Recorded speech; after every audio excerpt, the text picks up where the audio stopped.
Hi guys, welcome back to my channel. Today we're doing a steak and shrimp dish, and here are all the ingredients that I'm going to be using. And of course later on I'm going to step you through exactly what we're using and the vegetables and side dishes that are going with it. Plus we have this rack that we're going to actually bake it with. So you're going to go ahead and get your steaks prepared. We're doing the reverse sear method.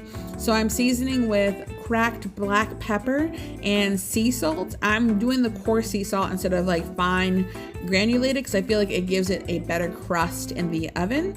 And you're going to season the one side with both of the seasonings. And then after that, you're going to go ahead and put the steaks on the wire rack.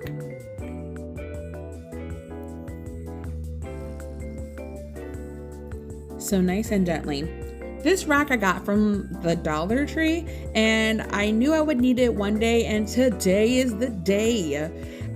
You flip that on over, and then you're gonna go ahead and just very liberally season the meat on this side as well.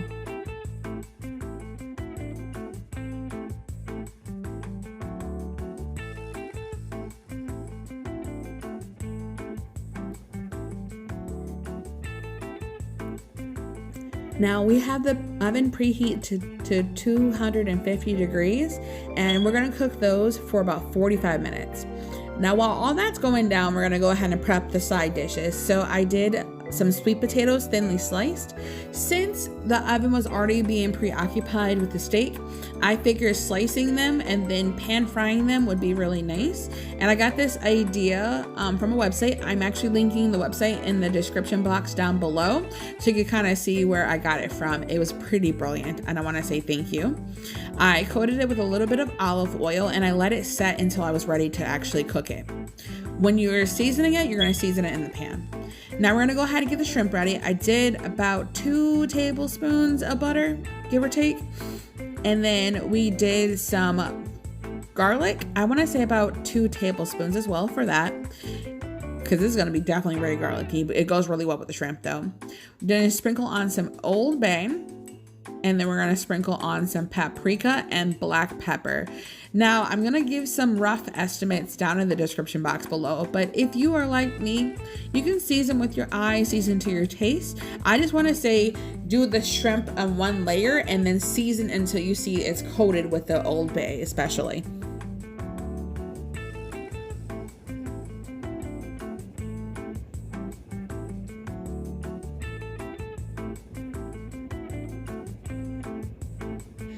Now that that's coated, and I want to make sure the seasoning is on both sides of the shrimp, you can leave the butter in there. It's going to be cooked in the pan, and then you're going to have all of your side dishes ready. So I am going to use some grilled asparagus. I feel like asparagus or broccolini go really well with the steak, and the steak is now done from the oven for that 45 minutes.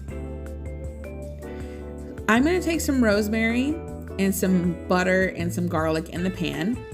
And I feel like this is just a lifesaver because I'm not trying to have a bunch of cloves of garlic just kind of hanging around.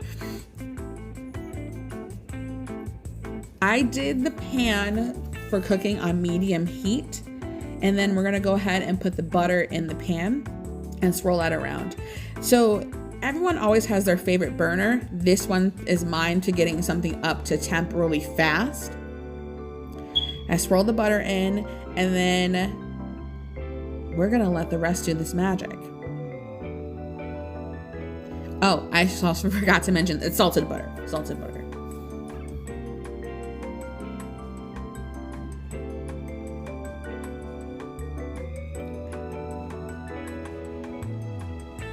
You don't have to get rid of this wire rack or pan. I'm gonna use it again because I'm going to let the steaks rest after we are done cooking them. Now the searing process is gonna be very quick since those steaks have been cooked. It's just to get the crust on and just caramelize the outside of the steaks really nicely. We're gonna go ahead and throw in 2 sprigs of the rosemary and then the garlic.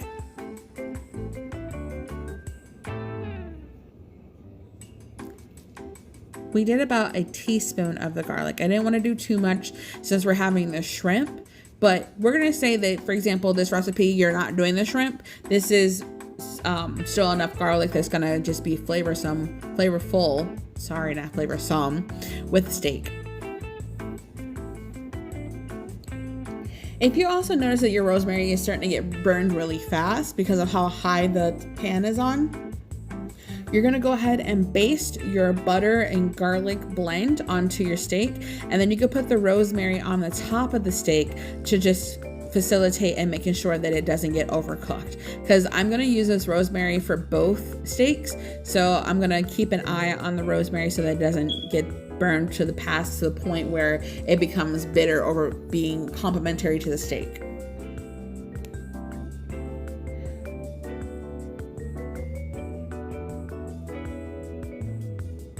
Now you see that amazing crust that's developed. Oof, this is when I'm gonna put the rosemary on the top, because I know I'm not gonna mess with the rosemary for a while, and just let the steak do its magic. Baste a little bit more, and then you're gonna go ahead and take it out when you feel like the crust has developed really nicely on there. So to me, this is the most easiest way to make steak.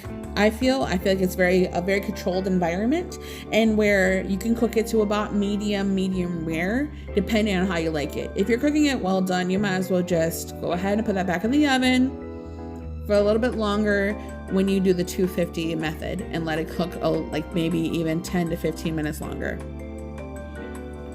Now that both steaks have been caramelized, we're gonna go ahead and wash the pan, because I'm not trying to do a bunch of dishes. And we're gonna go ahead and do the potatoes. Now I flipped the potatoes over after I sauteed them a little bit, and then I'm gonna use a little chili powder and a teeny bit of water just to get a little steam. And this helps, again, cook the potatoes quickly. So these potatoes are gonna be done in about 8 to 10 minutes versus an hour to slowly bake a potato or to roast it or to fry it. I just feel like this is thin, it's nice, and it gives a good texture to the potatoes. I'm not trying to have fries, I'm trying to have like potatoes. Now that we got those off the heat and to the side, we're gonna go ahead and start on our shrimp. And since they're fully cooked, which is again another winning part right there, you're gonna go ahead and quickly saute these. Now you wanna get the butter melted.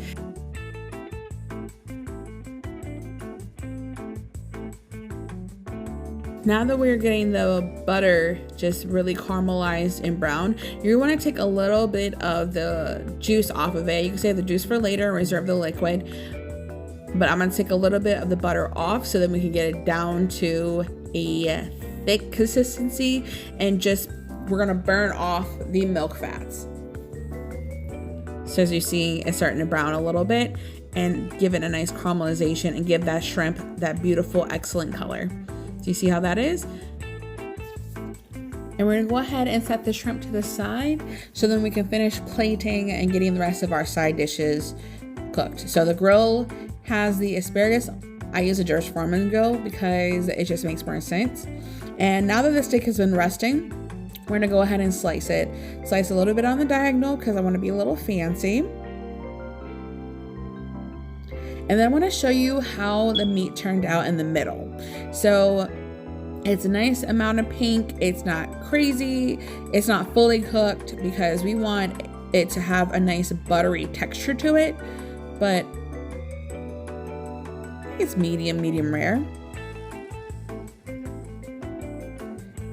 I'm going to lay down the grilled asparagus first. I like to have like just the steak be a little bit elevated. And then put the entire ribeye on the plate.